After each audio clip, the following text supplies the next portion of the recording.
The NBA lottery. I've been talking about this for years. It makes absolutely no sense to me.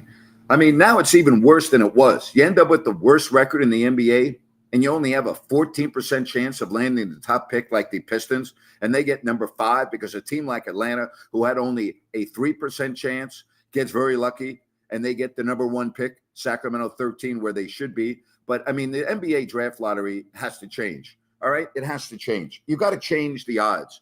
If you have the worst record in the NBA, you got to have more than, what, a 14% chance. All right, in the NFL, you have the worst record, you get the number 1 pick.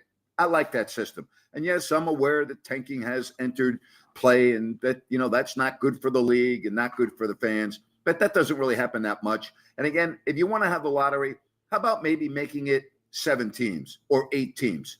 The team that finishes with the 10th worst record, like the Atlanta Hawks, should not have a chance to get the number 1 pick. It's a bad system. I mean, how are the real bad teams supposed to get better?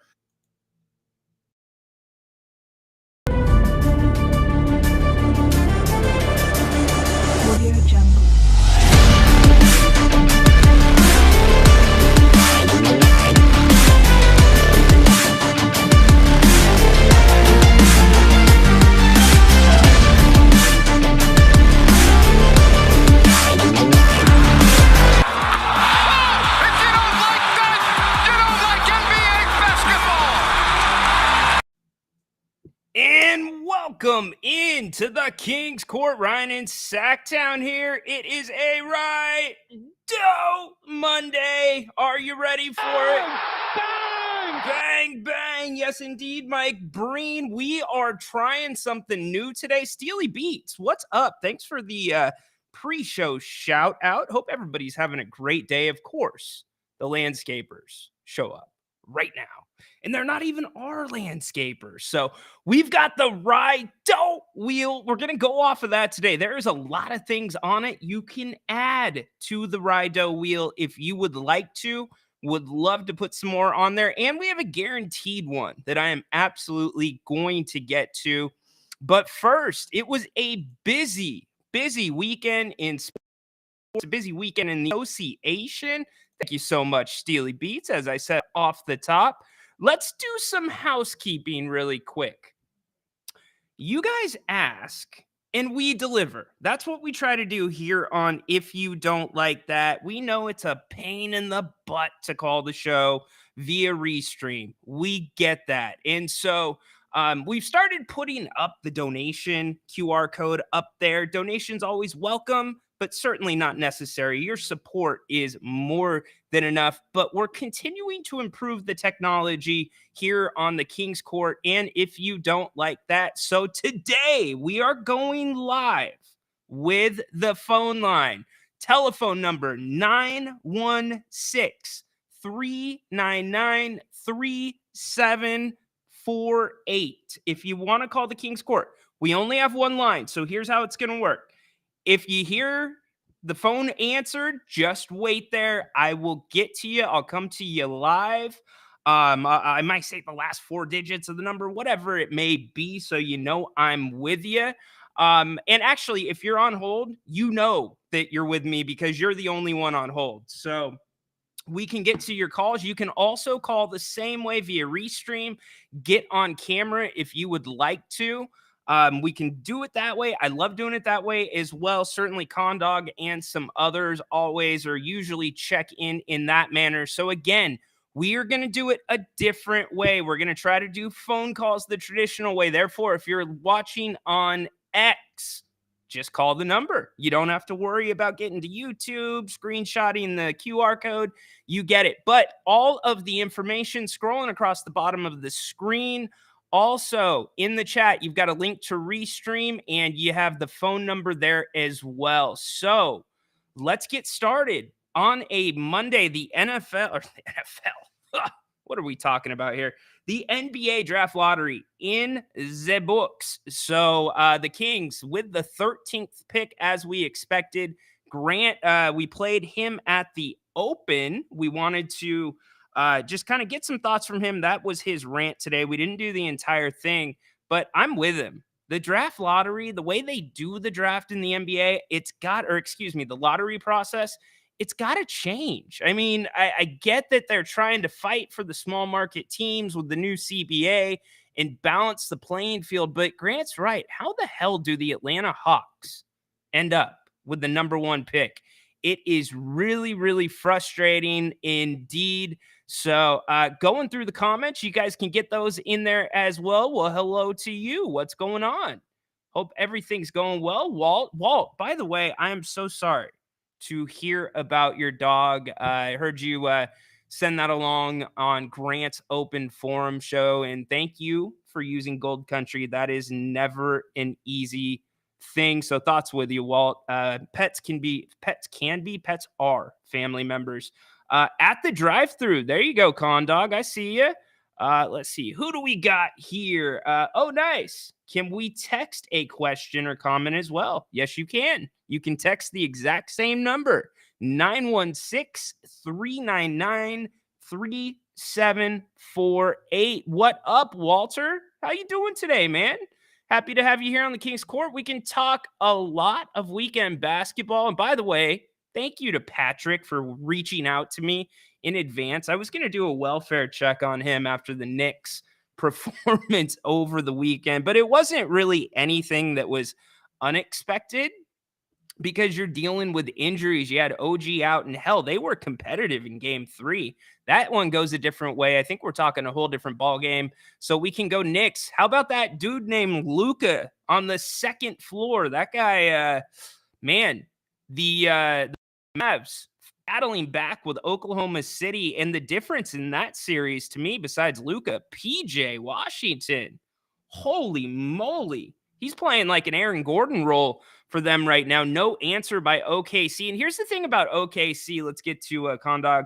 Hate the draft lottery. Doesn't help teams that are actually bad and need that pick. Agreed. I agree. But how do you do it different? You know, there's all those traditionalists out there that are, you know, oh, well, it's always been this way, so we should do it that way. I know they've made changes to it, but for anybody that follows basketball closely, ask them a couple questions. Ask them to explain the salary cap in CBA, and then ask them to explain the NBA draft lottery. Good luck.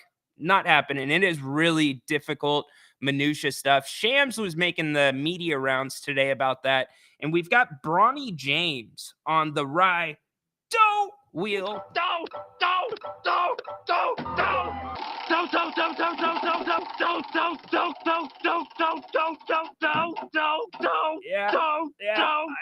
I know, Homer. It's hard, Homer. It's hard, my man. But why the hell is Bronny James taking one of the 78 spots at the combine that is going on right now? By the way, Kings representatives there from the front office, both Sacramento and Stockton. But somebody answer that question for me. If I'm one of those guys, maybe a fringe, senior where you came from a smaller school, but you need to get that look, or you feel like you deserve that look, and Bronny James is there. I mean, what is the combine? Is the combine doing Bronny James a favor, or is Bronny James doing the combine a favor?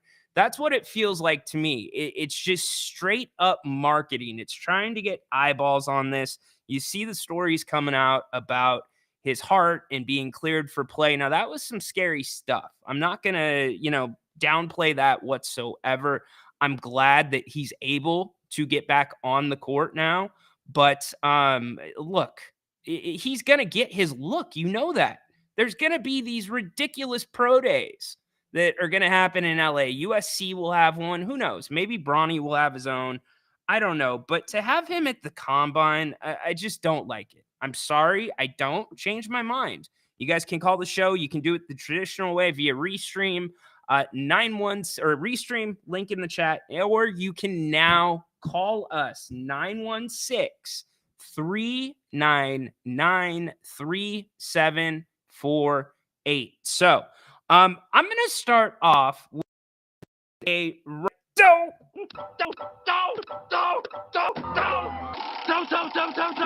And I'm not even going to spin the wheel for this one. All right. I'm not going to spin the wheel. I've been open that I live in Elk Grove. You guys know that, but you don't know where in Elk Grove. Maybe some of you do. If you caught the podcast over the weekend, I was recording in Finchy. John Finch starts calling me.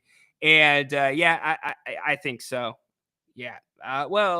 Here's the thing. They don't need combine ratings, but if you look at the NFL, okay, the NFL is king in America.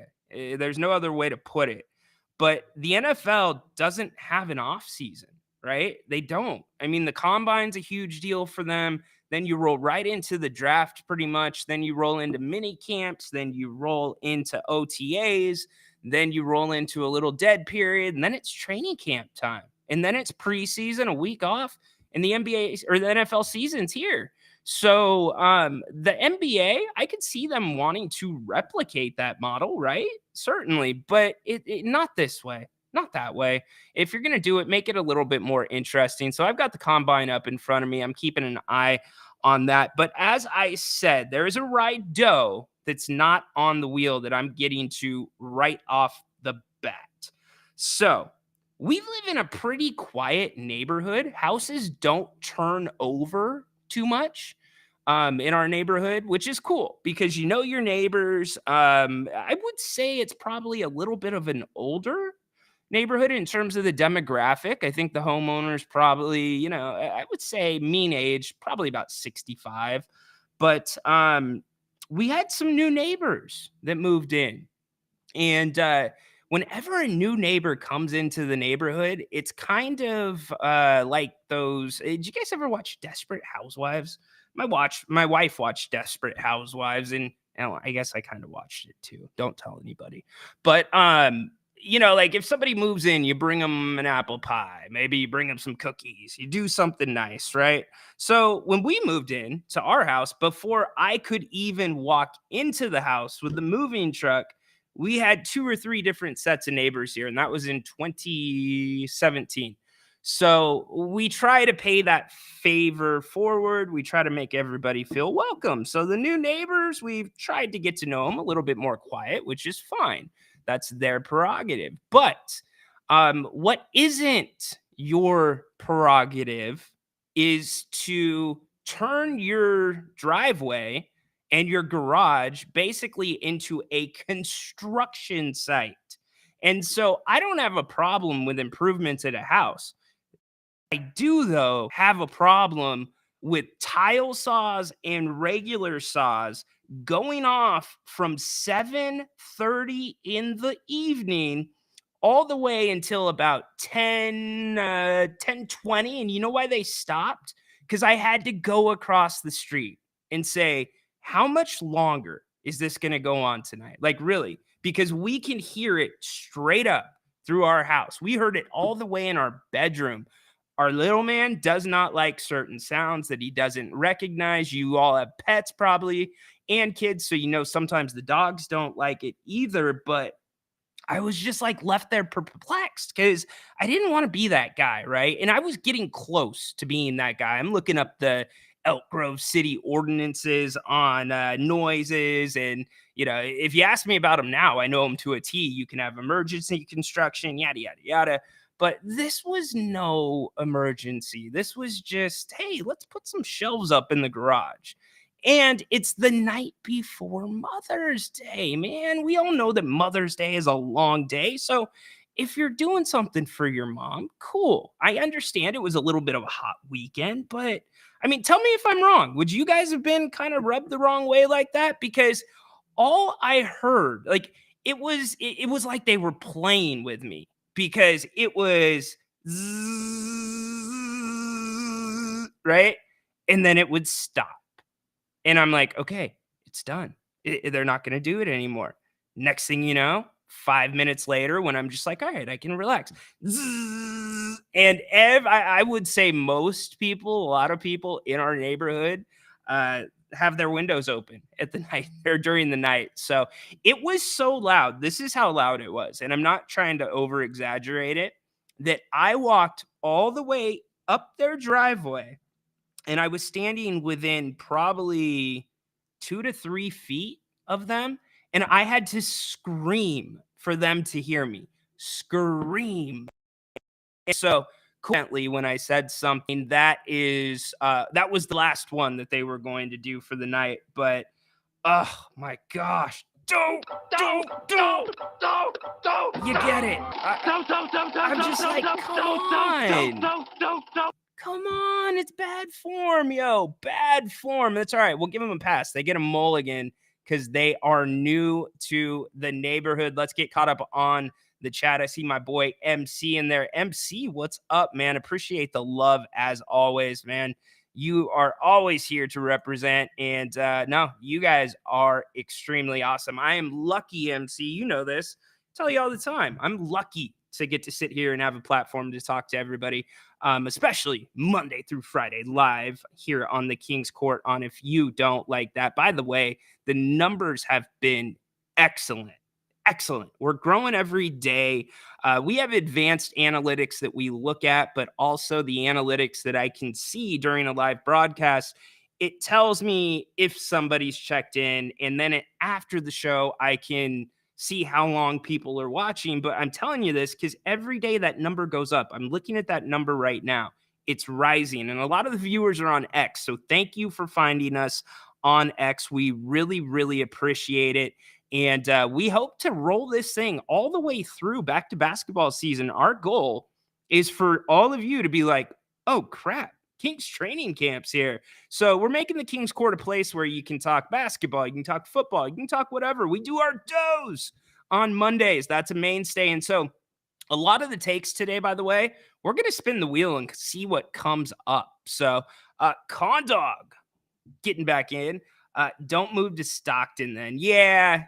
Stockton's getting a rough shake of it as of late. But I will tell you this, get to Stockton for the Stockton Kings games. That is actually a lot of fun. And if you think you're going to that part of Stockton, you're not going to that part of Stockton. So let's get right to it. You guys want to do a Ry-doe? Let's do it. I know I gave you one right off the top, but since we've got sports takes in here, we might as well just do them. Here we go. The first Ry-doe, or the second Ry-doe, I guess, of the day. Here we go.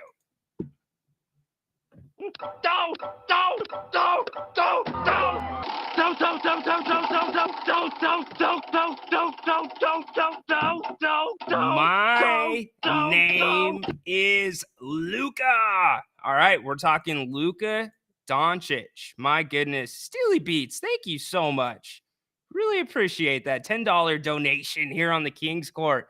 Thank you, my friend. That goes right to Grant and us in the channel. Really appreciate it. Really do. That's the way we're able to do this new stuff for all of you and get these call lines set up. Who wants to be the first call? Who wants to be the first one to call in on the phone line? 916-399-3748. Give us a ring indeed. All right, let's talk Luka, all right? So Luka, he is coming into his own, and I don't quite know how it happens, but it happens, right? This guy somehow is just, he gets open. He makes crazy shots. He makes the right pass. And the thing about Luka, it's kind of the De'Aaron, love you too, brother. Thank you so much. Thank you. Yeah, the thing about Luka is he sneaks up on you. It's like he's got a triple-double, but I wasn't sure if it was going to translate to the playoffs, and especially against the Oklahoma City Thunder. But what the Mavericks did at the break by bringing in, or I should say at the trade deadline, bringing in a couple bigs, it changed the formula for them. And really, PJ Washington, like I said at the beginning, it's that Aaron Gordon, or at least the last two games, he's been that Aaron Gordon that has opened things up even more for guys like Luka and the other Mavs that are performing at a high level. In fact, I'll go as far as to say this: Oklahoma City is in trouble if you get Oklahoma City behind by, I would say, double digits. It's not easy for them to come back. And this is why the style of basketball they play, it's grinded out.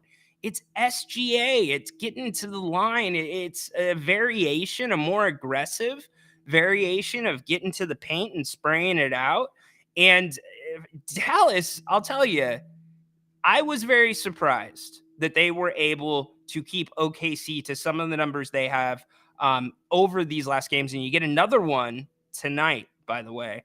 And I'm looking forward to it. I think it's going to be a big one, but is it just me, or does it seem like Luka has been held together with duct tape these playoffs? Maybe it was, that way last year and the year before. I know they didn't make the playoffs last year, but Luka looks like he is just hanging on by a thread. And Patrick, I know your New York Knicks are as well, but Luka, we're watching something special. I'm not ready to say it's something as special as I think Ant is going to be, but look, Luka is a great player there. Whether they win this series or not, I'm impressed with what I see. He is a perennial name that is always or most times in the MVP discussion. And look, what would life have been like here in Sacramento with Luka? What's that look like? There's no De'Aaron Fox at that point, or those two, because they're too similar in the way that they operate offensively. Kyrie has been a surprise to me, but here's the difference with Kyrie. That guy, he can just fit in wherever. When he's mentally there, Kyrie is a freaking wizard around the hoop. So these Dallas Mavericks, I'm telling you, they're coming. I still think OKC has a good shot at this thing, but it's a more competitive series than I thought. We'll see if OKC can come up with an answer for PJ Washington. And here's the other thing, too. Again, this is going to be the key to me tonight. They cannot let Dallas get off to a hot start. If you let Dallas get off to a hot start, you are going to be in a lot of trouble. So that is our first Ry-doe from the wheel. Here's something I want to reset for you all. I'm not sure if you had a chance to check out one of, here we go, actually. Walter hopping in. I live in Stockton and I have great neighbors. There you go. I mean, it's all about neighborhood. The neighbors make the neighborhood. If you live in a neighborhood where people don't take care of their homes, or, it's just kind of sketchy sometimes there's not much you can do about it, unfortunately, other than move. But yeah, I like to hear that, Walter. Stockton gets they get a rough shake of it, and deservedly so. There's no doubt about that. So, in fact, we still haven't had a regular caller, but we kick off the weekend. We're going to break up my take. I still want to get to what I was about to say. But first, we bring in Condog 209. What up, dude? All right. Well, I got out of the drive-thru and got home. There you go. So which drive-thru were you hitting up, by the way? Raising Cane's. What's the deal with chicken tenders and toast? Just doesn't make sense to me. I love chicken tenders, man. Okay. There you go. And I don't mind the Texas toast. Although I will admit, the sauce is really the only like one thing that's like puts them above. Like I think their chicken tenders are all right, but their sauce is really good. It is. I don't disagree with you. It's a good sauce. So what's up today, buddy? What do you want to talk? Okay, so the whole talk to neighbor. My actual neighbors are great, but there was one year where like legit fireworks, not gunfire, but like legit fireworks. They started from St. Patrick's Day, and at least once a week, I would have them pop off until 4th of July. That's a 4-month stretch. It's a pretty long stretch there, dude. Yeah, that's a 4-month stretch, and my dog's constantly just barking because of that. So I was like, oh man, Ryan doesn't even know about. Well, so here's the wild card in all this. We took our dog to the vet maybe 2 months ago. I need to take him to Gold Country. That's where he's going next. But the vet was worried that our dog may have doggy dementia. I didn't even know that a dog could get dementia, but we're starting to see the signs of it because his breed, they usually about 10 years they putter out. He's now the oldest of his bloodline that we know of. But yeah, that's made things even more tricky with the dog, Condog. Oh, my dog will hear everything. Planes and jets that fly by, like even ones that are really high, he still hears and barks at them. He hates loud engines of buses and UPS trucks, like just the engine. Yeah, no, yeah, his ears are super sensitive. Oh yeah, indeed. So, what do you think about the draft lottery? Uh, How would you I fix the lottery, I brother? would honestly just prefer it goes the traditional, NFL style draft. Just worst team gets the first pick, second worst team gets the second pick, and then on and then on. Because we've seen plenty of times where a team that really wasn't that bad got a huge boost because of a draft lottery just rolling in their favor. I mean, you have the Orlando Magic landing Penny Hardaway after they got Shaq because they got the top pick, and then they weren't even that bad of a team. They were a borderline playoff team, and there's more. And right now, the Atlanta Hawks were a borderline playoff team, and they just got a number one. Yeah, their percentage to win, and we can go over that in a Yeah. second. But here's the deal. Your Kings, let me run this down really quick with you on Con. Your Kings are picking 13th and 45 right now. I'm 45th. I like both positions. I don't mind them. This is not, to me, a draft where there's much of a benefit of being, 1, 2, 3. I think, unfortunately, for a team like Atlanta, there's a player or two that could be special in this draft. It's not past drafts where there's a consensus number one. I know Sar is coming up a lot, but you go Atlanta 1, Washington 2, Houston 3, San Antonio 4. We're going to talk about them in a second. Detroit, Charlotte, Portland, San Antonio again at 8th. So Dirk, my man, this is why we worry about San Antonio. They've got 2 in the top 8 in addition to Wemby. And what if they go after Monk? Go ahead, Condog. Yeah, again, San Antonio is a team that just knows what they're doing. Greg Pop's done it many times. He's been in this league. He knows this league, and yeah, even though we had the benefit of counting them out for a couple of years, they look right back on track to start something new. Yeah, San Antonio. Peter says San Antonio getting Tim Duncan. Did you guys see Condog? Have you seen Tim Duncan lately? Yeah, is it? He definitely is looking a little funny. I love it. Yeah. I love it for him. I think it's great. Good for him living his life. He's got Yeah. enough money to, I mean, yeah. I mean, I probably would too if I was, retired in my 40s and had all the money I could. Yeah, no doubt, no doubt. So, yeah, we're gonna keep talking drafts. Stay in the chat, buddy. Happy to have you on. Thanks for I'll kicking be us. eating Oh, wait. Raising Canes at the same. Nice. Hold up. Do you have anything? Do you have a Ry-doe? Anything that pissed you off over the weekend that should be added to the wheel? I guess this is kind of a work thing, but All right. so Saturday we were only scheduled 6 hours, and then they wanted to ask a bunch of people if we wanted to stay 8 hours because they were behind, and I'm like, you guys didn't really plan on call outs on Mother's Day weekend? Like, you guys really didn't? Come on, man. No. There you go. You know what? I'm not even going to put it on the wheel because you just did it for me. Mother's Day and Mother's Day weekend is like the busiest weekend ever for brunch and restaurants and stores. But enjoy that Canes. We will catch up with you soon. Thanks for the call. Right. Later. That is Condog eating Canes. We have a Canes in Elk Grove. It's next to In-N-Out. If you're in the same parking lot as In-N-Out, I'm choosing In-N-Out every single time for the most part. And don't come at me, SoCalers, that, say, oh, In-N-Out's not that good. Go to Five Guys. I don't want to take out a second mortgage to buy lunch. I just don't. So here's the thing. I did a podcast on Saturday. If you haven't listened to it, go back and listen to it. I can't play the audio here.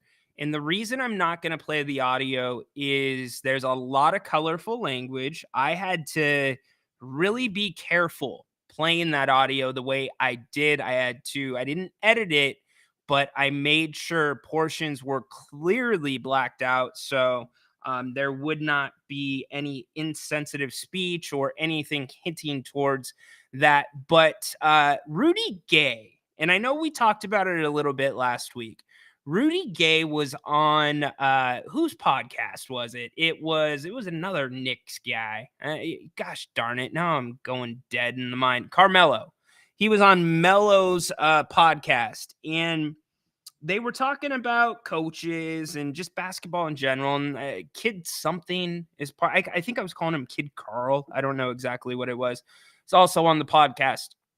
But Rudy got into his time in Sacramento, and I thought it was really interesting. He kind of turned over a couple of stones that maybe could point to some of the growing pains, possibly, that we saw this year in Sacramento. So, in fact, I titled the podcast, "Are any of the Sacramento Kings currently walking in Boogie Cousins' shoes?" So, let's get to the meat and potatoes of what Rudy Gay said. The first thing Rudy Gay said was when he re-signed here in Sacramento, a huge reason that he re-signed was because of the coach, Mike Malone.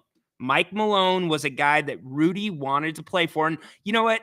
I also want to preface this by not doing like, I don't want you to think this is a poor me, Rudy Gay thing. Oh, I make $20 million a year and play basketball for a living. Yes, I get that side of it. But there's also the business side of it too. And so Rudy, really, one of the big reasons, as I said, was the fact that Mike Malone was the coach. He signs the new deal, and guess what happens? Mike Malone gets fired 3 days later. And this led into some bigger conversation about George Karl, led into some different stories, a little bit of name calling. But in all that, I thought it painted a really good picture of something we talked about last week on the King's Court, especially. Actually, maybe we talked about it. We've talked about it for a couple weeks, but Jerry Reynolds really hit on it. I was asking him about the difference in coaching superstars and stars versus just coaching the role players. But even if you're a role player or a guy on the end of the bench, you're still a professional. You've made it to the NBA. You are in the top 1% of this world at playing basketball. So you should be treated with such respect. So coaching pros is different than coaching your kids, being a high school coach, much different. And so some of the things they were pointing out about George Karl and the way that there were conflicts between him and DeMarcus Cousins, the way that there were conflicts between Rudy Gay and him. And really what it came down to is the team. Let's get this in really quick. NorCal in and out is much better. Lathrop is that. Yes, you know what? It's on the left side of the road if you're headed southbound on 5. I have seen that. I think I've seen that many a times. But good call there. Excel, I see your question. We'll get to it in a second. But getting back to what I was saying about the nuances with a coach, right? Rudy Gay basically said or felt maybe the organization misled him. Because one thing that's kind of clear, Grant's talked about it. I've not seen it personally, but I've heard stories from people that I trust about Vivek and the meddling. You guys have heard reports. Oh, we should be doing a cherry pick offense or defense, whatever it was a while back. You had questions about Vivek's daughter going in as GM or co-GM of the Stockton Kings. When that happened, she's no longer there. It's now Gabriel Harris taking the day-to-day duties for them, and he's done a great job in doing that. And in fact, I'm not going to knock Vivek's daughter's time there. That program's running pretty damn well. Now, I don't know if she had her hands on it or not as much as the other people, but regardless, it worked out fine. She steps away. So basically, they tried to paint this picture of Vivek that he kind of thinks that, and they did this a little bit too with the Maloofs because Rudy was there during the transition time. But basically, they think it's a game of 2K when you own a basketball team. Like it's not a game. This is real life. And so when you have an owner that doesn't know anything about basketball, in fact, the owner got rich doing something else to enable him to buy a team. Sometimes that can be a problem. Any Dallas Cowboy fans out there? Is that a problem for you guys? Owners that meddle and then just hire their children and such. So here's what I'm getting at. They talked about Boogie and his frustrations. Now, they said he's a generational talent. I don't agree with that. He was, I might give you, he's the most talented Sacramento King of all time, but with the caveat that he never achieved anything close to what those expectations or ceiling could have been here in Sacramento. But another word, and this was the big word that I came away with: uncertainty. Okay. Uncertainty. You didn't know if the team was staying. You didn't know if the team was leaving. You didn't know what the situation with the coaches was going to be. Ton of turnover there. You didn't know, systems, styles, players, a lot of turnover. So they kind of paint this picture that Sacramento was the stop just to get paid. Like you knew it was a joke. And it kind of hurt my heart to hear them talking about Sacramento like that. But the uncertainty, okay? And Rudy Gay got at that the Sacramento Kings wasted DeMarcus Cousins' prime. That's what he was trying to get at. And Rudy Gay also got at that point that he felt he was wasting his prime here in Sacramento. He was asking his agent to get out there, get him a trade, like literally right after he signed. So let's encapsulate all that and put it towards the last 2 years in Sacramento. So I ask you, are there any Sacramento Kings in their prime right now, literal prime, that feel like maybe it's being wasted by the organization, whether that be the style this organization's playing, whether that be the front office not making moves to make the team better? Like, I don't want to say big moves, but aggressive moves, or at least moves to keep up with the market, right? And keep up with inflation, really basketball inflation in terms of talent. So could that be playing into any frustrations that we've seen this season on the court and off the court with the Sacramento Kings? And I think it's a fair question. De'Aaron Fox, and I'm not putting the spotlight on him, he just finished his 7th year in the league. And Dirk's made a point about this. Others have made points about this, that, when you have two guys that can create on a team, De'Aaron Fox and Sabonis, that really puts a spotlight on those guys. You got to get them help, right? Well, maybe is that part of the frustration? Could that be part of the narrative? I mean, I think it's a fair question. What do all you think? I mean, it translates. You've got the same owner now, right? You got Vivek. You've had coaching changes. Now, Mike Brown is the most stable coach. I would say the best coach that Sacramento's had since Rick Adelman, outside of Michael Malone. That was a huge mistake, Michael Malone, by the way. But you could see where players could easily be getting frustrated. So not just Fox. What about Sabonis? What about Malik Monk? He wants to start. Does he feel like his prime's being wasted? Could that figure in to him re-signing it all? And here's the other question about that. When I think about him re-signing, is he going to go where he wants to get the most money? He probably does, but what if there's something with him where it's like, look, I don't like the Mike Brown stuff. It ain't for me. Coach, tell me why I don't start. I don't understand. Jerry Reynolds has said that he doesn't see a single basketball reason why Malik Monk could not start for the Kings. So I guess what I'm saying is, do players still see this place as a joke? I mean, think about that. If you're a star guy, I mean, how could you not feel disrespected if you're Domantas Sabonis? Because now at this point, it's not just the players, right, that maybe think less of Sacramento. Certainly the coaches think less of Sacramento. Domas got snubbed for the All-Star game. Fox, I'm not going to say Fox was snubbed because I don't think he was as deserving as he was the previous year. But then you roll around to later in the season, Domas is breaking freaking records. He doesn't even get an MVP vote, not even a consideration. And now the all NBA stuff, is he going to be a part of probably the third team if he was to make it? Probably not. So we've also seen the media. We've seen the coach, or not the coaches, but the fans not vote people in. So what's the deal? Malik Monk, not the sixth man of the year, although he seemed to be the obvious choice. Could players be looking at Sacramento and saying, I can't be taken serious with this franchise? And if that's the case, that's a problem. And so I'm not saying it is, but I do think it's an interesting conversation to have. So let's get back to the comments really quick. Excel chiming in about free agents. Well, I already know the answer to this. And I bet a lot of you know the answer to her question that I'm going to say. It is definitely going to be Isaiah Hartenstein. I want to see Isaiah Hartenstein in a Sacramento Kings uniform. Ooh, my hair is coming down. There we go. That's better.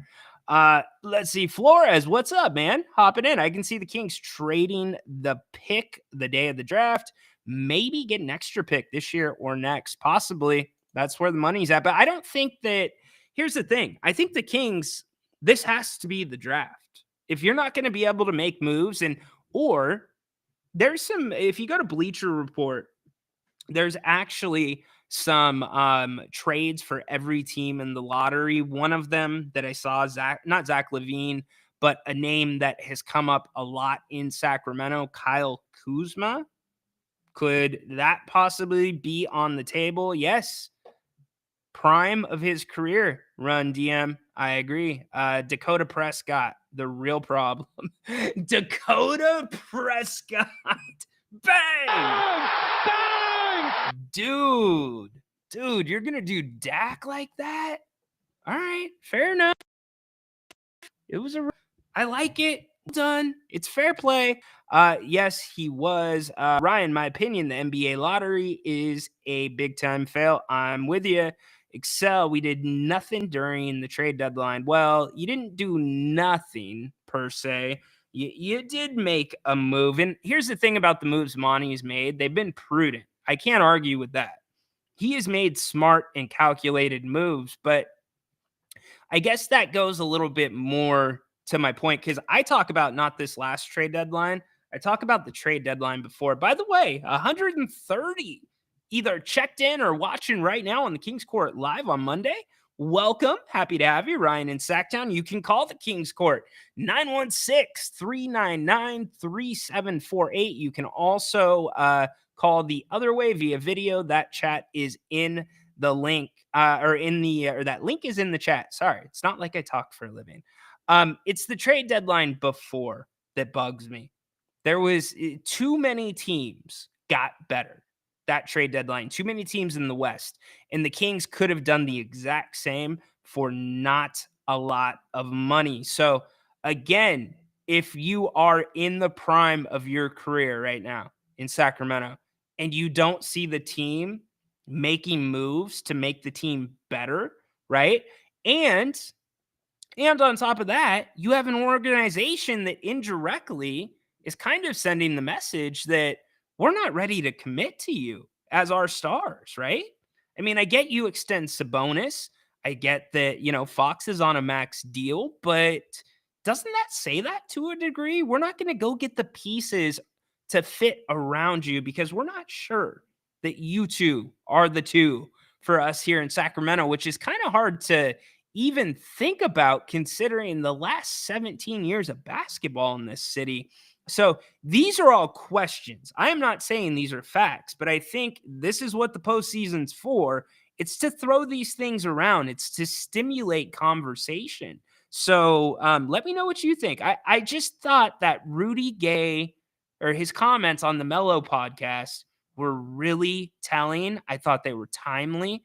And I don't know. I guess the reason everything comes up for a reason, right? Why would you just do a podcast talking about your time in Sacramento? You're not going to take shots at George Karl, right? You're not going to sideswipe him. Like it's timely. So there's a reason for it. And that's what I think is kind of to me like, what's up, Baki? Ryan, the real question, nothing funny. Do you think that always and only the head coach decides who's going to start and who's not? No, not at all. Not at all, Baki. There's pressure that comes from a lot of people in ownership, there's pressure. And I'm not saying this of the Kings, but most organizations, you will have collaboration, usually the GM and the coach hand in hand. That's how it's supposed to be. We don't have any reason to believe that Mike Brown and Monty aren't that way, but there have been a few weird moments where they've had press conferences back to back. And, there's questions about style. There's questions about this. There's questions about that. And you kind of wonder, oh, well, are they on the same page? Was that a little nugget? I don't know. But Baki, no, it is not always the coach. It is not. I can point to many of franchises. Let's see. You ain't going to get respect when you haven't won a playoff series in 20 years. Yeah, it's a fair point. I'm not saying that the Kings demand respect, but isn't that a little bothersome to you that the Kings had it was a surprise season last season? It was a fun ride. They looked like they were loving playing together. They loved the game. There's a little bit of edge to them. Now, I know a lot of people wanted to see a little bit more physicality, but I would have felt like that's the year that, at least Sacramento, okay, they're back on the radar. You get into a 7-game series, you take the Warriors to the brink, and you lose. So maybe you're right. There's something to that. Respect does certainly have to be earned. Condog hopping in, either Fox or Barnes, since they've been there the longest. Yeah, it could be, but the problem is if it's Barnes, it doesn't affect the team as much as it does if it's Fox. I think that's a fair point to point out. Mason hopping into the conversation. Welcome to the Kings Court. I wonder if there's any connection to the reported behind the scenes issue that made Pascal go somewhere else. Could be. I mean, these guys talk, okay? These NBA guys, even if you're out of the league, you're alum, you talk. Rudy, he played, I believe, in both places. So it's not out of the realm. But look, the agents, these stories that you hear in the media, those predominantly come from the agents. And this time of year, you got to be careful about what you listen for, because much like the NBA or the NFL, agents and also organizations will gaslight and say, oh, this player's got problems. This player isn't that good, because they actually want that player, and vice versa. But fair, definitely fair. And Pascal, I've heard some stuff. I'm not ready to go with it yet. I want to confirm it a little more. By the way, good afternoon from Tedora. What up, Tedora? Holy moly, Jim Bowley. Yes. Thank you, everybody, for being here. Excel, exactly what I'm saying. Don, what's up? Let's see. Hey, Ryan, I don't know if you and Grant have discussed this yet, but you should do the Kings keep the 13th pick or try to use that as an asset to flip it for a third guy. Keep the pick, in my opinion. With the news, if the new CBA was not going into effect, and Grant and I will definitely kick these things around more as we get closer to the draft, the Kings want to be young, right? Now, if there isn't a guy in that area that you really like, that you're all in on, don't draft a guy just to draft a guy, right? You can get, I guess, creative from there at that point. But if there's somebody the Kings like, it fits their timeline, right? They want to stay young. Most of their core is in that age range. And as a first round pick, you're on a set pay scale and you get a 4-year contract. That is going to be the big value. And that's why the premium on player development with the new CBA is everything going forward. Draft picks mean so much more because you can get a young guy for 4 years. 4 years. So I think they keep it. I do, but anything is possible. We'll see what comes available. And really, I mean, here's the question that I would ask all of you. Do the Kings, there's the mindset of best player available, and there's the mindset of we need to address this position. And so I'm interested to see as we go through this draft process, where that ball starts to land. Does the teeter-totter way one way or the other with the guys that the Kings start, and the Kings are really good about not leaking things, but guys they bring out for individual workouts before the draft, keep an eye on that. And yes, keep an eye on Chatter, because if there isn't that guy, then yeah, moving back makes sense. But to me, the Kings have to hit on this draft pick. And the scariest thing is I look at the prospects for this draft that are, I would say, the top 30. So many of them freshmen, maybe a sophomore. You've got a senior or two sprinkled in, and then you've got overseas guys. The guys that are usually the most ready, Don, to come into the NBA, and the game, I should say, slows down a little bit quicker for them, are the guys that stayed in college their entire college career, played out most of their eligibility. Keon Ellis, Keegan Murray. I could go on about other guys that have been drafted and stepped right onto the court and had success. Steely Beats hopping back in. There was just something off with this team this past season. I agree. I completely agree. I've never heard, and Mike Brown talks about the free flowing offense, right? We want guys to shoot it, no hesitation, let it fly. But for a coach to come out as you are at the tail end of the season, literally the tail end, where you're trying to get into a 7-game series and avoid the play-in, to basically pass the onus off on the players. And I'm not saying he was trying to put it on the players, but to say the players were doing all the play calling, there's a reason. And this is a bad, I don't want to use the word inmates, but you can't have too many bosses and not enough workers. And when it comes to that, sometimes there can be too many bosses, which causes a conflict. I used an example last week. I mean, think about if you're Harrison Barnes. If the players are truly calling the plays and doing what they want, and Mike Brown wasn't most of the season, could you see how there could be a conflict there? Could you? I mean, Harrison Barnes, I think I can contribute, but I don't touch the ball. Keegan Murray, same story sometimes. So, yeah, you got to watch that. You guys are having fun in the chat. Let's see. Aurora, if it continues like this, trade Emmy to the Kings as well. Okay, we've got the inside Kings Court going on. So remember, you can call the Kings Court. Would love to have you. 916-399-3748. You can text that number. Also, the link is in the chat if you would like to do a video call. There is a ton of meat on this season, on that bone. So we've got a lot to chew on. Agree on the Pascal thing. Seemed like just rumors. Love your stuff, Ry. Appreciate that, Mason. Yeah, it's probably rumors, but here's the thing. Even if Pascal said, I don't want to go to Sacramento, he's not the first, right? Sacramento is kind of that place where you hear all the stuff that goes on with the organization. You guys talked about it. You have to earn your respect, and Kings really haven't done that over the entire last 17 years.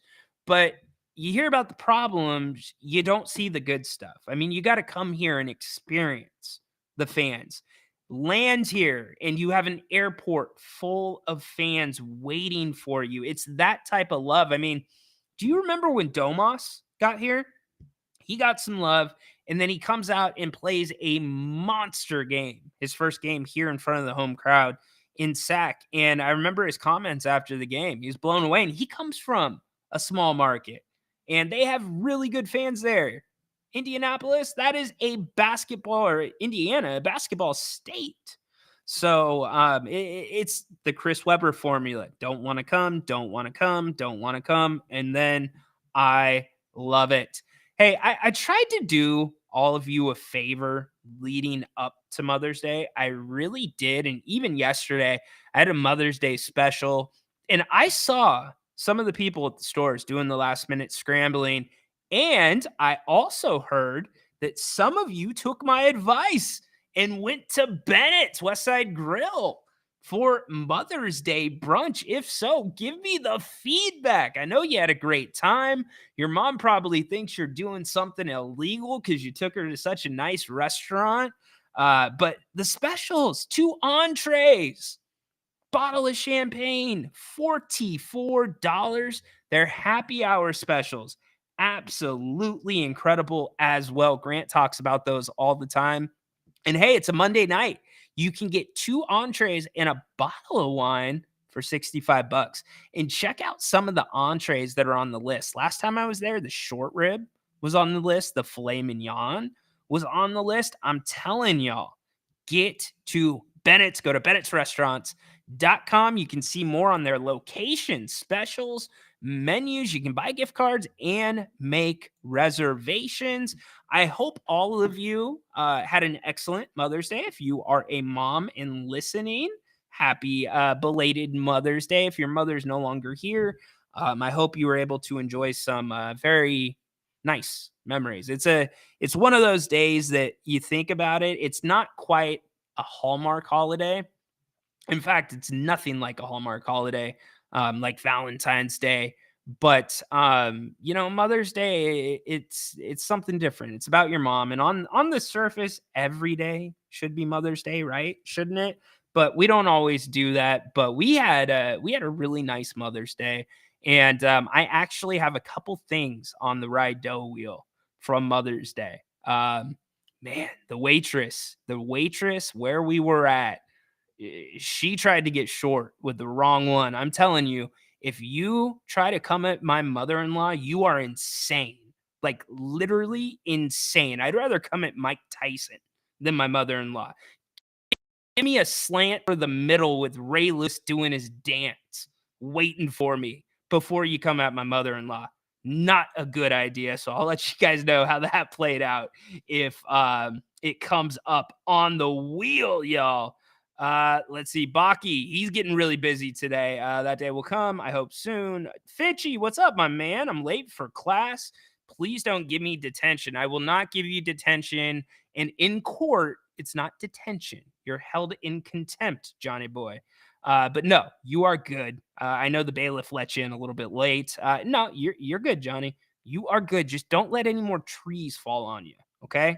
Don't let any more trees fall on you. All right, let's go back to the Ry-doe wheel. Let's see what comes up because I have got some interesting stuff on here and a ton of different things that are both content and rant worthy. Here we go. There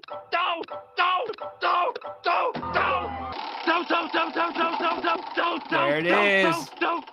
Oh, bleep. It's Mother's Day, guy. Are there any of you in the chat right now that were, oh, bleep, it's Mother's Day, guy? I saw more than a few yesterday scrambling the aisleways of Costco. Nothing left but the roses. The roses that say, I may have gotten these a little bit late. The cards where instead of like mother, it says grandmother, and you've got to scratch out the grand part. Yeah, or like you get a mug that maybe has like an initial on it that's not your mom's initial, but then you try to find some way to be creative to like relate it. Moms can always see through that stuff. We know that. But yeah, you gotta take care of mama on Mother's Day. You have to have plans well in advance. And you know why I know that? Because we have to do it with my wife. My wife, she is one of those people that can sniff out anything. And because I come from a legal background, I tell her all the time, I'm like, you should have been a PI. Like, stuff before I think it. But I saw a few people scrambling, and some of the combinations made me laugh because you have so few things to choose from. So, like, I think I saw somebody with like a coffee press. What was it? Oh, it was a coffee press. It was a reusable Keurig pod, and I think it was some Dunkin' Donuts coffee. That screams last minute, man. With shipping these days, take care of your mom. And what about the Amazon stuff? Did you hear about the cat that hopped in the Amazon that got returned and ultimately ended up in Amazon? That was pretty funny. But yeah, next year, listen to the King's Court. We will keep you in the loop on Mother's Day. I tried to get y'all to Bennett, y'all, but no worries. If you have anything that bugged you over the weekend? I want to hear about it. We can add it to the wheel indeed. Let's see. Finchy jumping back in. Look, you two are just doing the show within the show. It's all good. I love it. All right. We're going back to the wheel. Why the heck not? We've got takes on here about basketball. We got funny stuff on here. We got stuff that kind of ticked me off. So here we go. Let's go back to the Ry-doe wheel.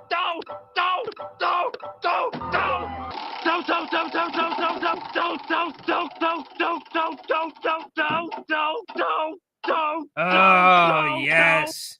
Costco sample lady. Yes, Costco sample lady.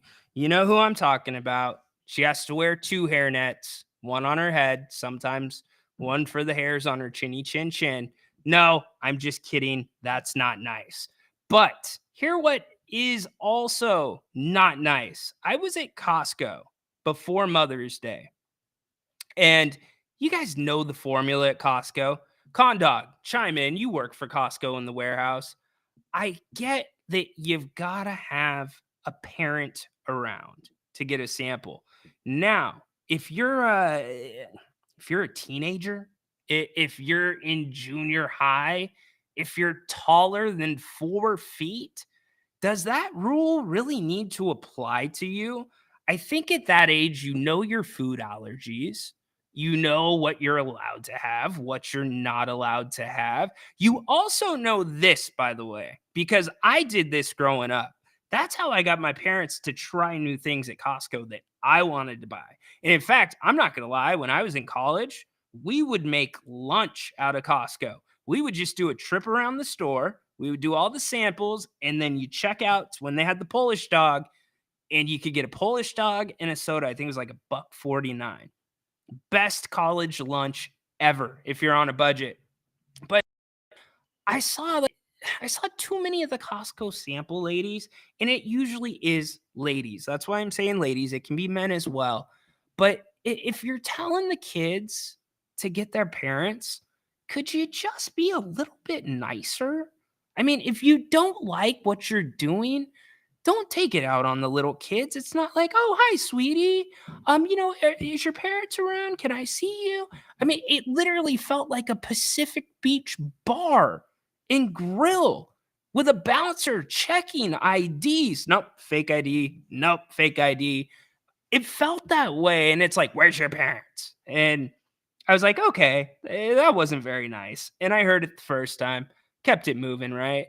Get to the next sample stand, and I'm not trying anything because I've been on a diet lately, but get to the next one. The exact same thing happens, and the kid's a damn teenager. And he's like, "My mom's right there."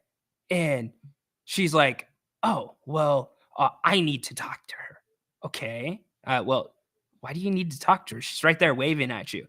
And I literally saw a mom come up and get pissed about it. And I kind of get it. Like, isn't there that middle ground there? Shouldn't there be that middle ground? Unfortunately, I'm not seeing it, man. Costco ladies, you got to do a little bit better. Costco ladies and men. Hey, Condog, talk to them, dude. Get them to be a little bit sweeter. They're a little bit more relaxed at Sam's Club. Why would I expect anything less? That's Sam's Club's selling point. Isn't it funny too how you're either Team Costco or Team Sam's Club? There's nothing in the middle. You're one or the other.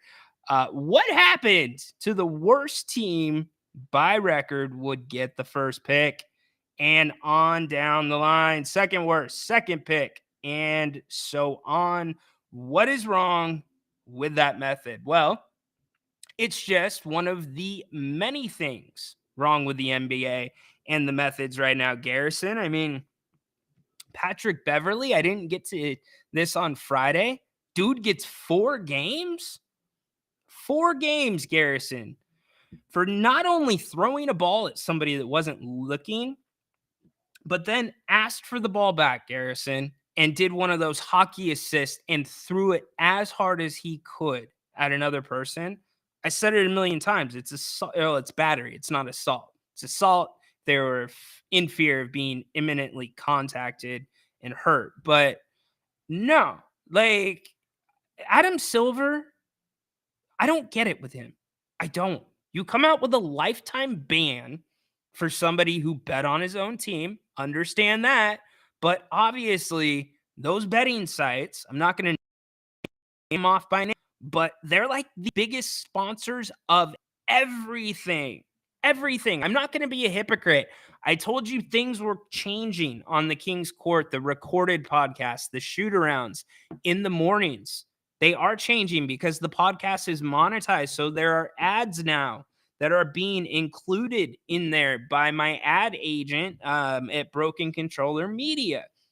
I'll tell you, I went back and listened to some of the ads, a bunch of them, most of them gambling.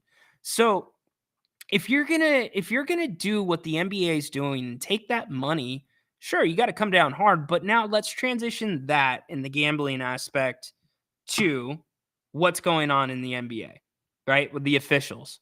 We've covered that in depth on the King's Court. What I see is a commissioner that does not have a backbone. He has a backbone when he has to have a backbone. Donald Sterling situation comes to mind. He got praised for the way he handled that. How about this latest Draymond Green situation? Huh? Yeah. And how about Ja Morant? Let's think about that for a second. You remember there was the report of what looked like a laser pointer pointing at somebody on a team bus, a laser pointer that sometimes is associated with firearms. And then you have Ja Morant, the firearm issues that happen. And there's the original suspension, then another suspension. He didn't do enough there. And in fact, you know what? I think he did too little. I'm taking both sides of the argument. So you can't have that surrounding a weapon and handling it that sternly, right?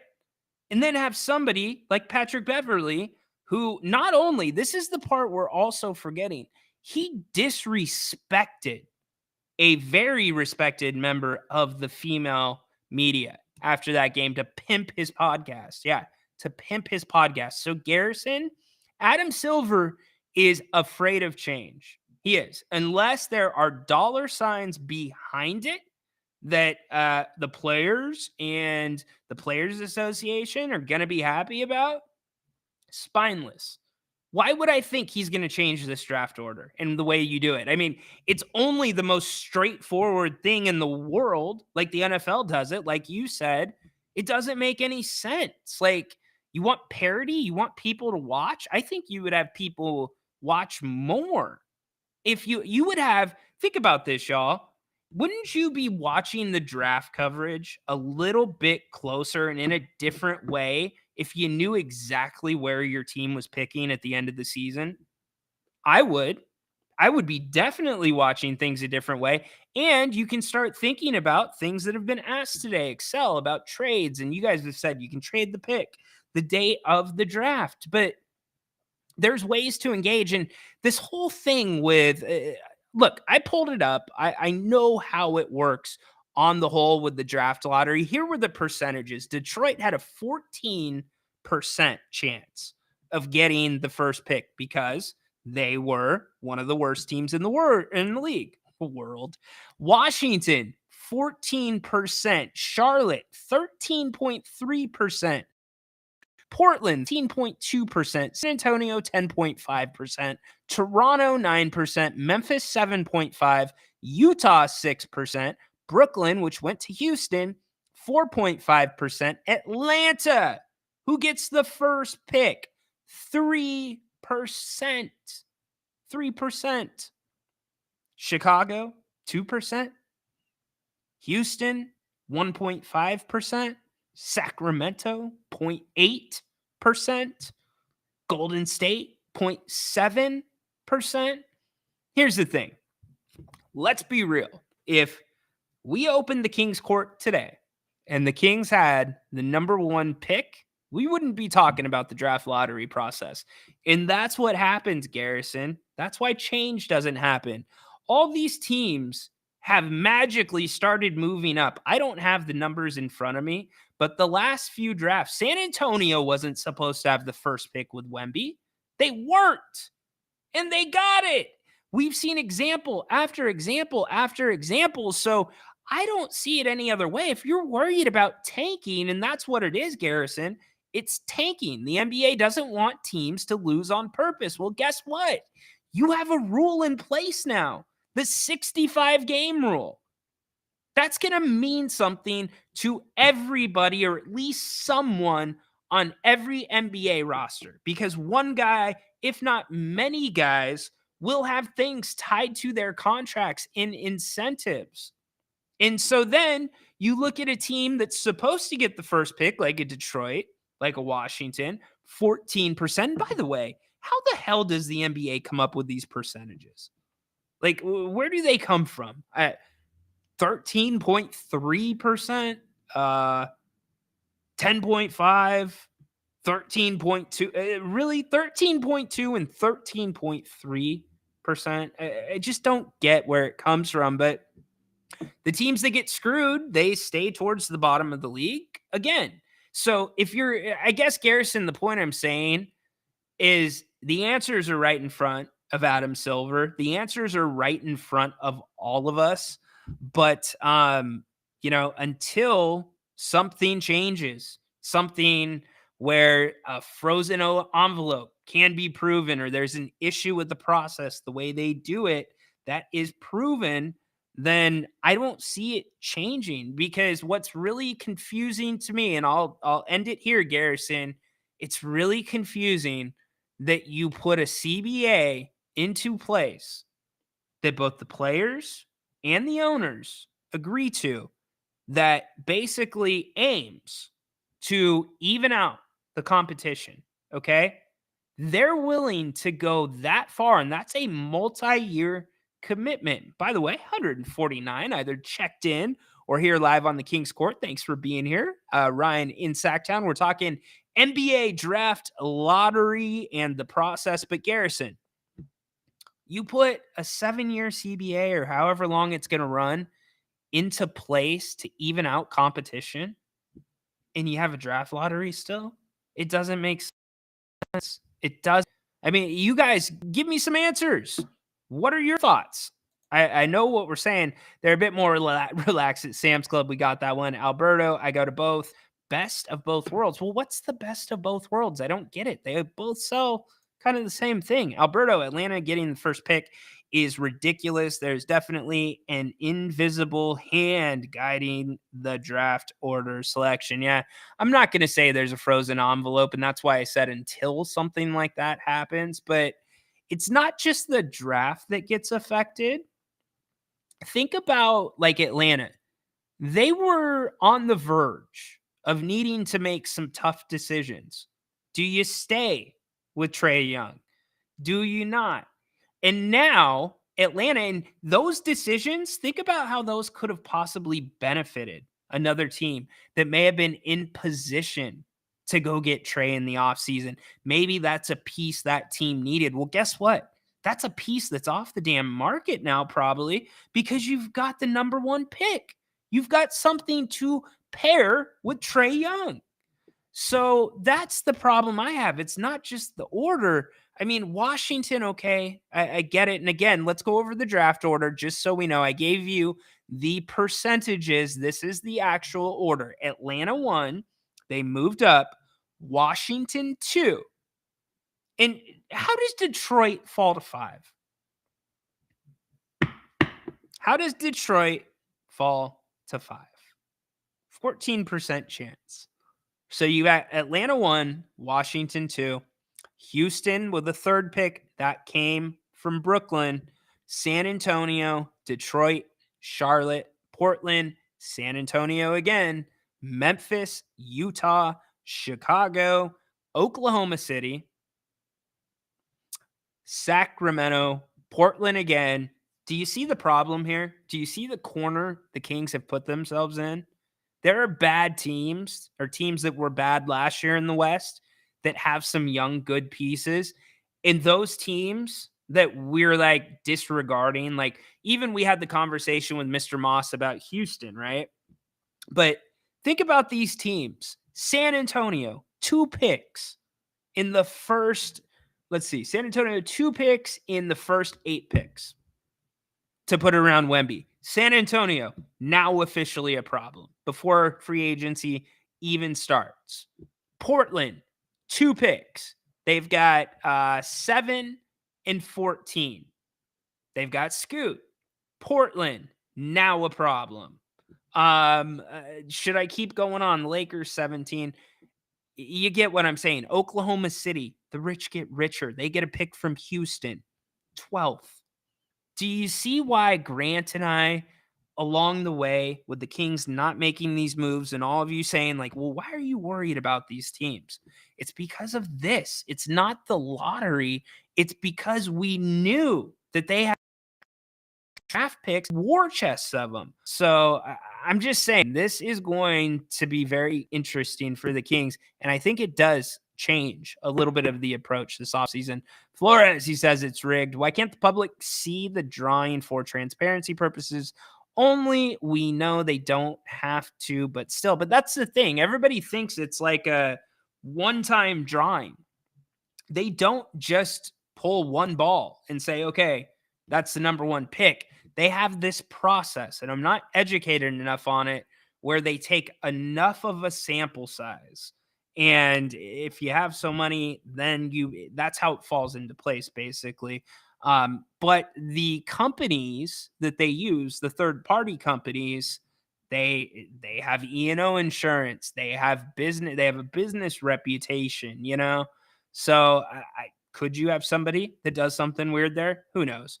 Baki, Vlade should talk Jokic after the MVP wins another ring, and Bogey to Sacktown, and the title's ours. And Baki, if puppies were free and you didn't have to pay to eat at good restaurants, and you could go to the car dealership and just walk away with any car you want, be perfect. Yeah, of course you disagree, dude. Of course you disagree. No. I'm not taking that from you, dude. Not a chance, bro. Mr. Portland guy, Mr. Jim Boy's #1 fan.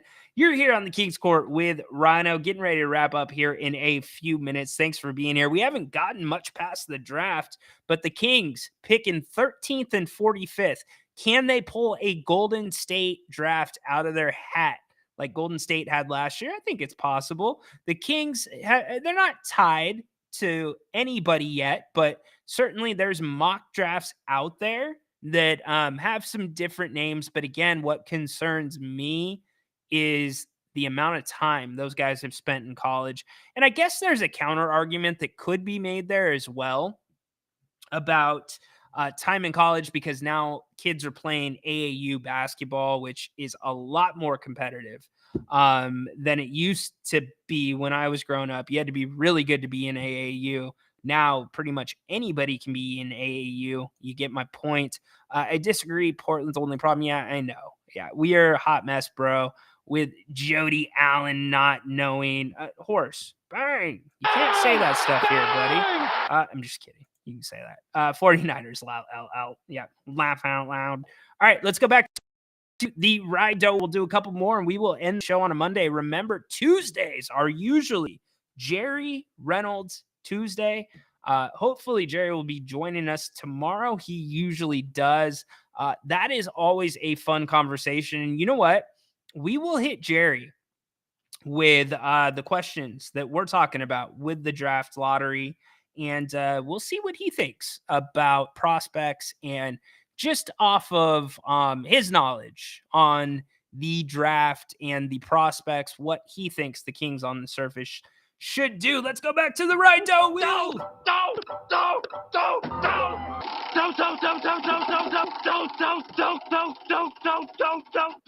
All right. High meat guy. Okay. So I can deal with these knuckleheads. Like, you guys seen that that Liver King guy, right? And there's this whole thing about, did he use steroids? Did he not use steroids? Who cares? His name's being said, so he's making money. You get it. Well, this dude eats raw meat. Okay? Eats raw meat. What it is. You want to eat raw meat? that is your risk. Okay. But if you start eating fermented raw meat, did you know that there's people out there that don't just have a raw meat diet? They let it ferment in jars.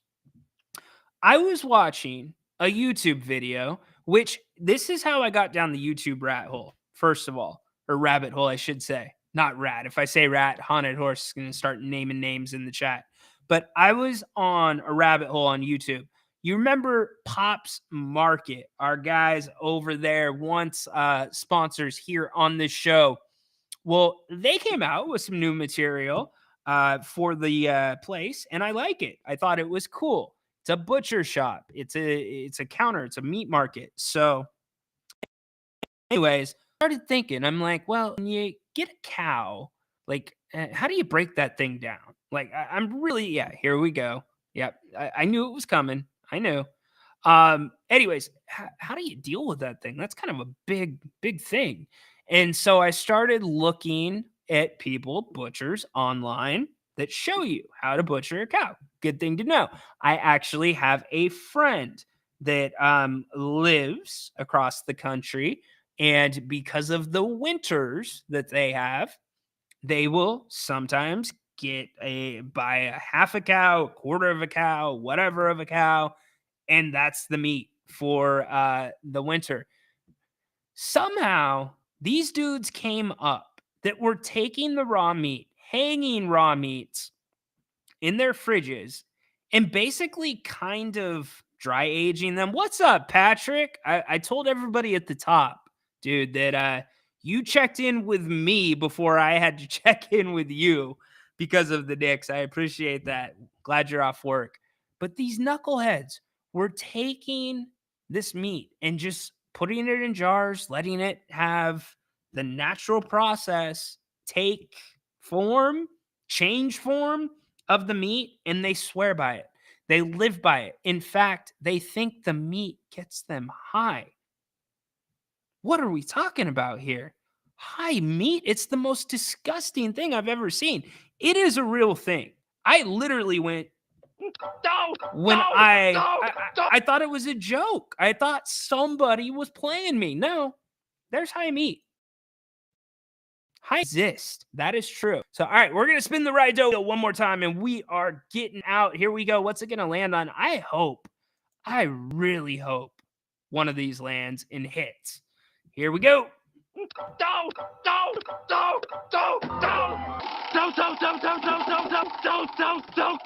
I don't want you again. Hide slice. Spit it again. Here we go. What's it gonna be? Gambling the truth. Gambling the truth. I'm gonna pass on that. Oh, and that one's a little too long-winded. Let's go with a different one. Gosh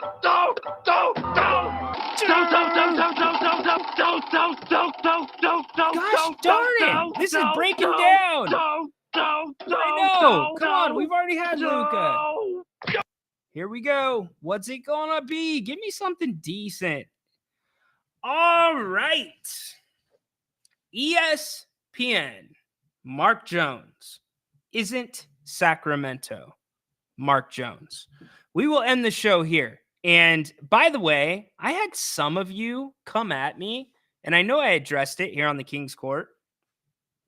Some of you came at me, and you're like, hey, our broadcast team, they were voted in the top 10, the top 10 of the league, and all you guys do is shit on them. Raise your hand. Put it in the chat if you followed our programs that I shit on the broadcast team more than I give you some salt when there's too much sugar. And we talked about this, like when somebody said the guys might be jet lagged at the beginning of the season and they only crossed over the mountain time zone and they were in the central time zone.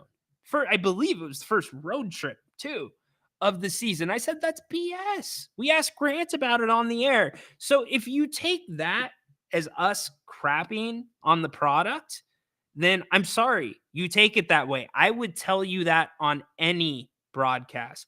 I take up more than I put Katie down. I have said many times that, how hard is it? Think about Grant and Jerry, how long they worked together, right? They worked together for 32, Grant's there 32 years, over 20, 25 years together. Consistent partners. Sometimes there was some other stuff thrown in the loop. You had some Bill Walton here and there, right? But you have consistency. Poor Katie, she's popping back and forth between Draper and Mark Jones and stuff. Okay, I've been critical of Mark Jones. I have. And here's why I've been critical of Mark Jones. Do you know what doesn't work in Sacramento? It's the national stuff. That doesn't work. Sacramento needs to know your buy-in, right? You knew Grant's buy-in. He helped keep the damn team here. He helped spearhead that. He was the ear for many of you to go to. Jerry's buy-in, GM, coach, legend in Sacramento. I'll start naming people. Carmichael Dave, buy-in. Dude's a fan, but a very knowledgeable fan and an amazing broadcaster. He's in the trenches with you as a Kings fan. Jason Ross, been in Sacramento most of his career, in the trenches with Dave, in the trenches with G-Man, doing a ton of stuff behind the scenes. A ton that you don't see on the radio side, okay? You know his why, even though he's an LA guy. Jason, yeah, I get it. You're a UCLA. But you get my point. Kyle Draper, I will go as far as to say this. I think Kyle Draper has done an excellent job of taking to Sacramento.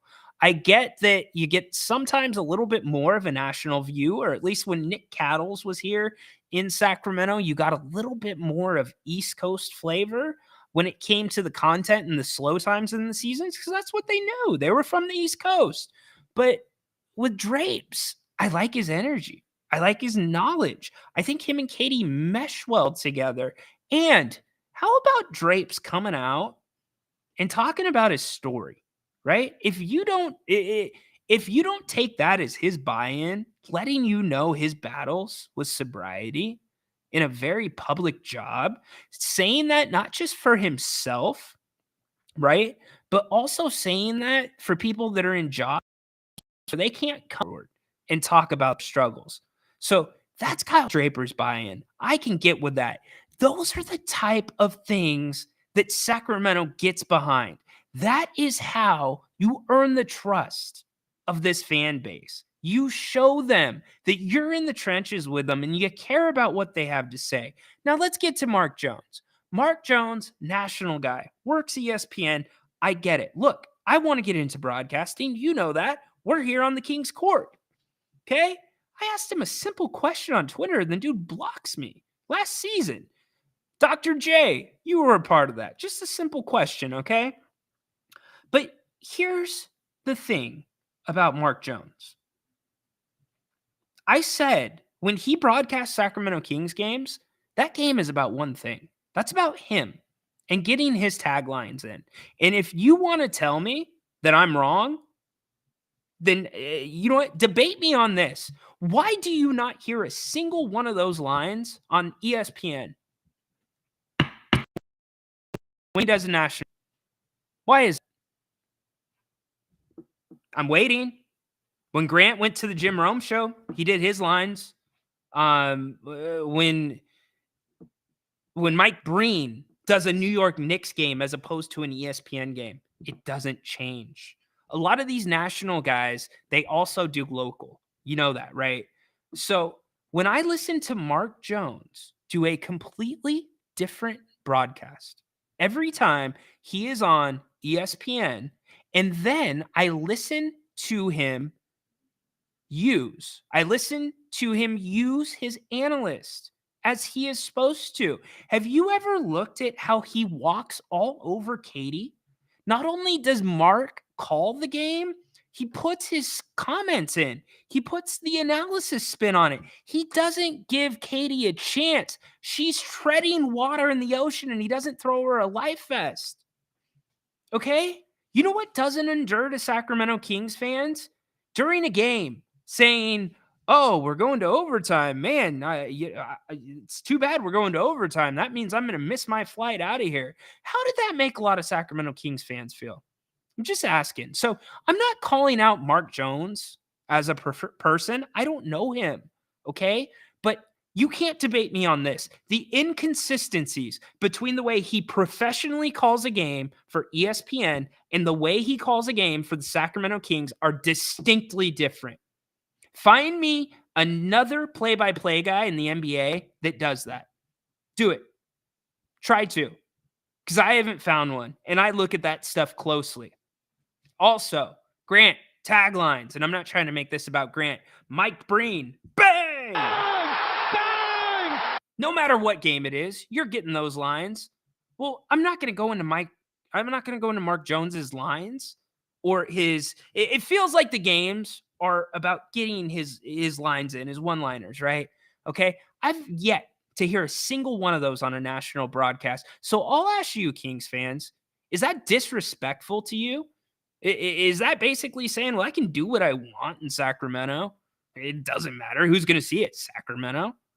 They're not going to do anything. But then I'm going to be professional on a national stage. I mean, it's a good question. That is the problem I have with Mark Jones. So it is not a personal thing. If you have a style, do your style. That's what I do. I do my style, regardless of if I'm on with Grant or if I'm on with all of you without Grant. There is no buy-in for Mark Jones in this market. None. You tell me one thing that he has pointed out or one thing that has shown you he's invested in this fan base, like any of the other names that I've told you, like Katie, like Dave, like Jason, like Jerry Reynolds, like G-Man, anyone. That is the problem I have. And that is probably the biggest dough that's on the wheel. That pisses me off. It pisses me off because to me, it's being disrespectful to all of you. And it's being disrespectful to me as a Kings fan. I don't like that. Maybe I'm taking it too serious, but you know what? One thing that Sacramento has always taken serious is their basketball. You all didn't care what the final score was when the Kings stunk.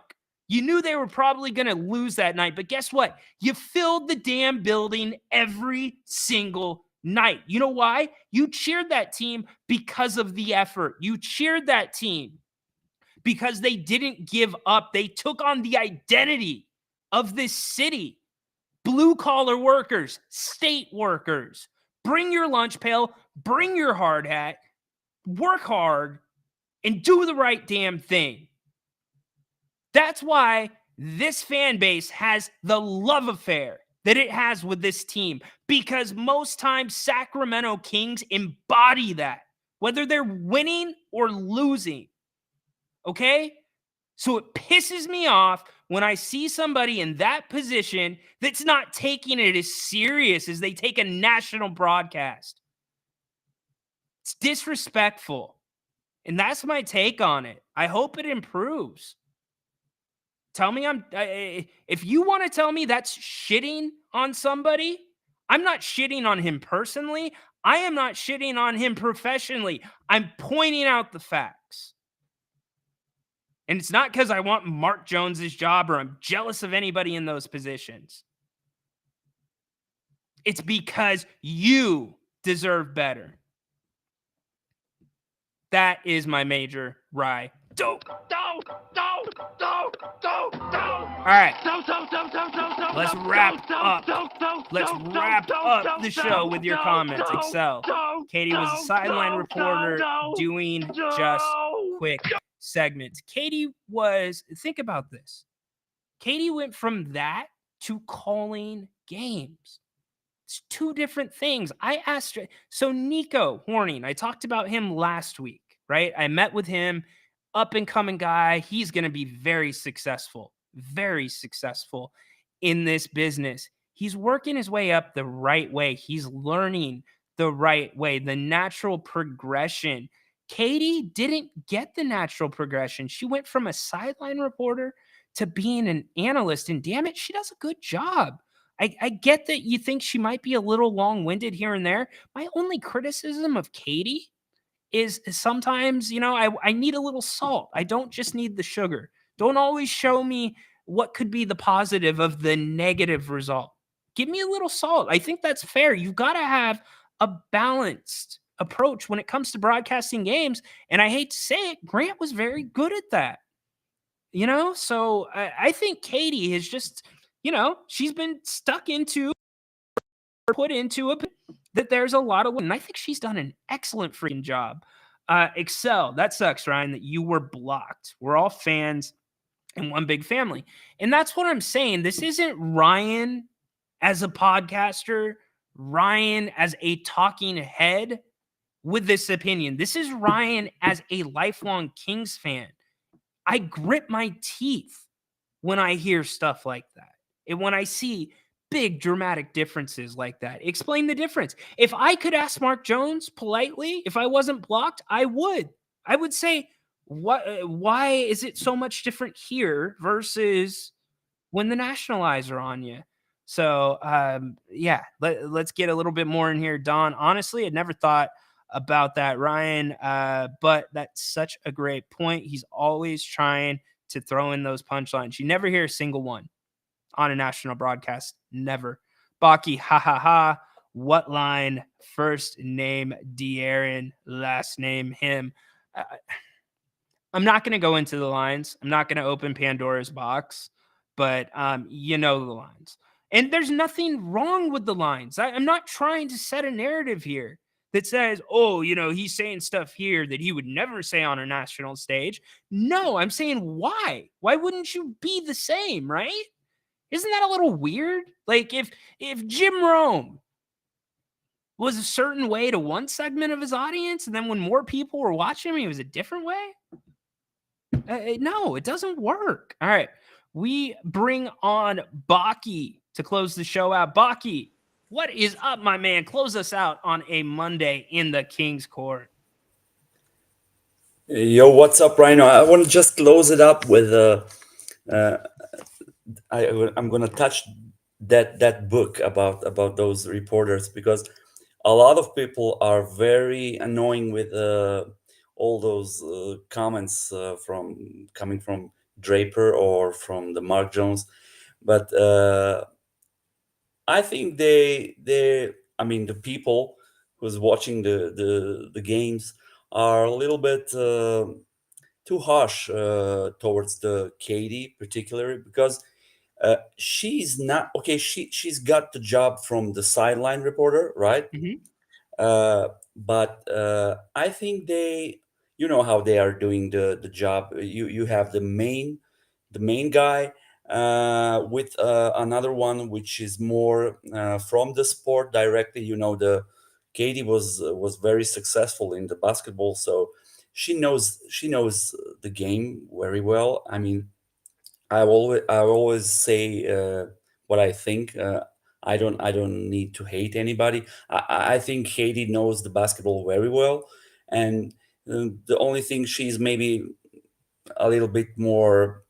I mean, she's like more supporter than any other of those people from the other teams' televisions, but. Generally she's okay. I think she's getting good points about when it comes to the game, when it comes to the floor.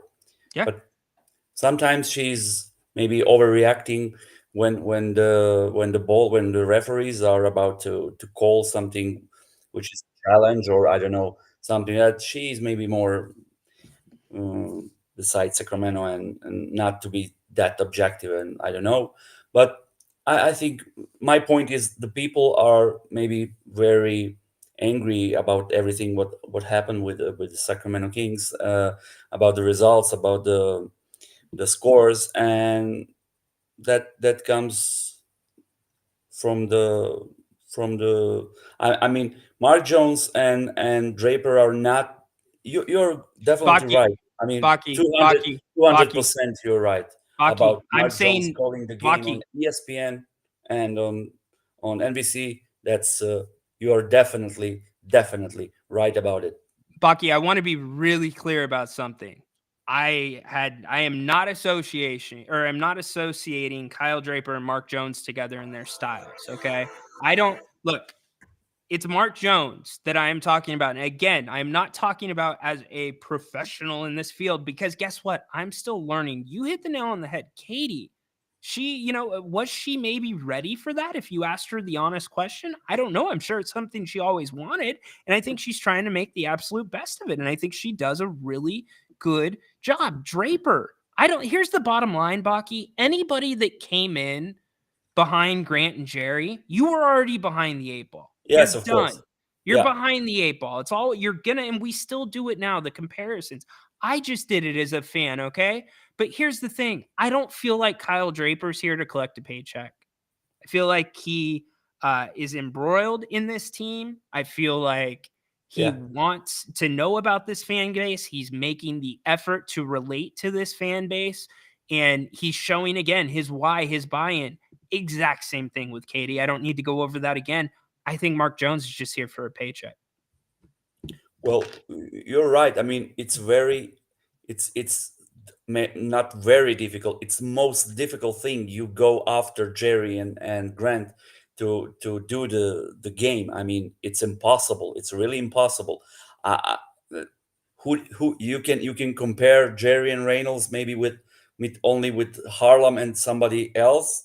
And when you had uh, remind me of who was retiring 3-4 years ago from the TNT.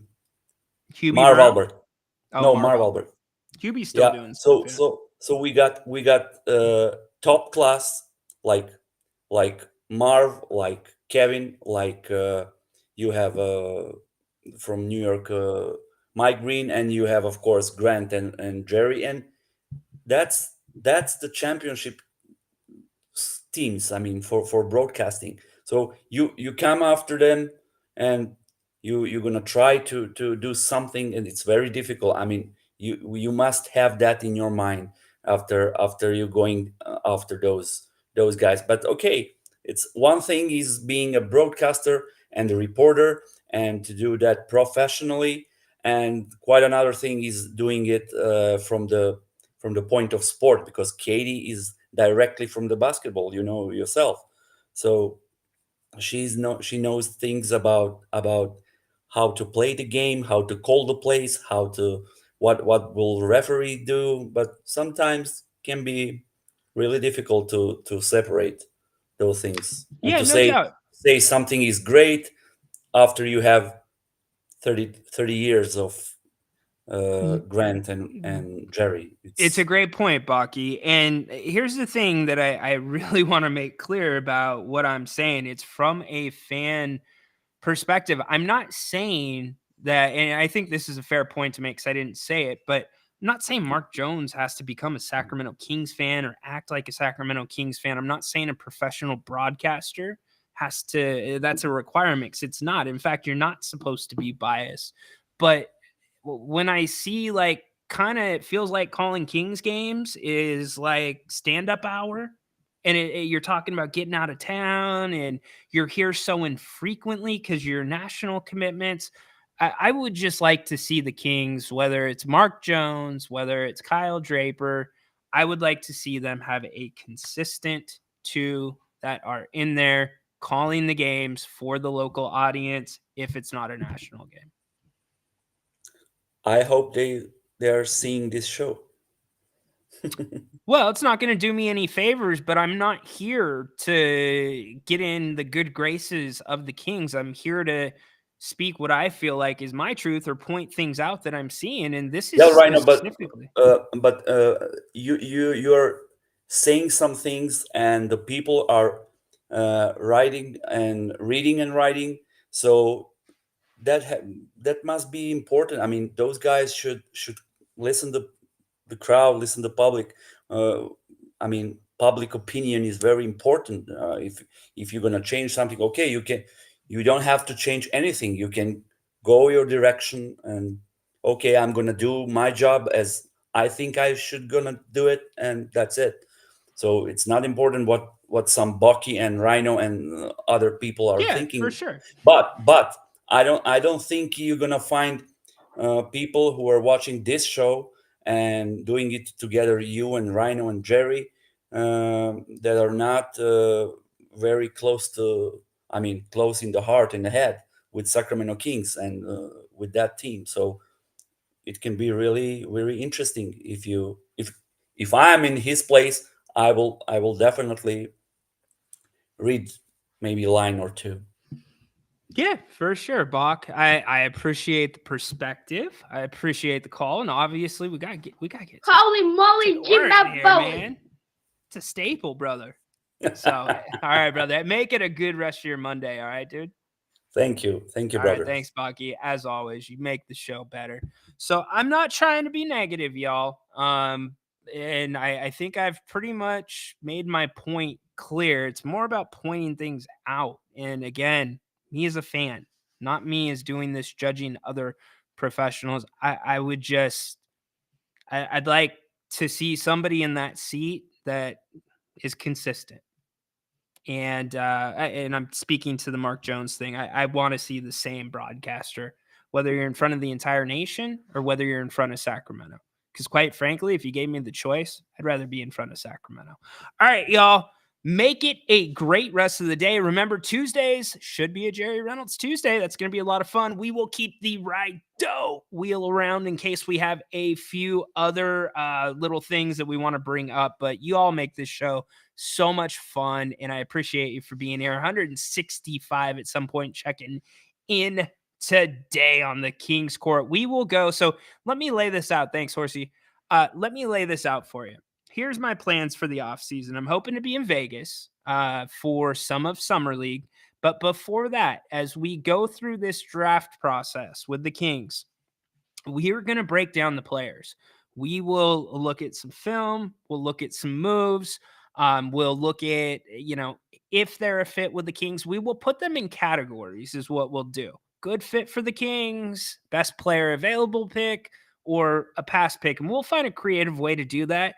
But what I'm trying to tell you is we're going to get you ready for the draft. Unlike any other place here in Sacramento, when you go to watch the draft later this spring, early summer, you're going to know games. You're going to know what they're going to be about. So when you talk to your other local shows, be like, holy crap, you know a lot about basketball. So, and that's not just me. That's all of you. All of you make me better. You guys challenge me and challenge my thinking. And that's why it's always open phones. And nobody called today. 916-339-3748. Maybe we get that one tomorrow. But you guys challenge me. This is a great forum to be in. Thank you so much. Make it a great rest of the day. Tadora, hit us one more time. Holy moly, Jim Bob Bowley. Love it. Go Kings. Light the beam. Court is dismissed on this Monday.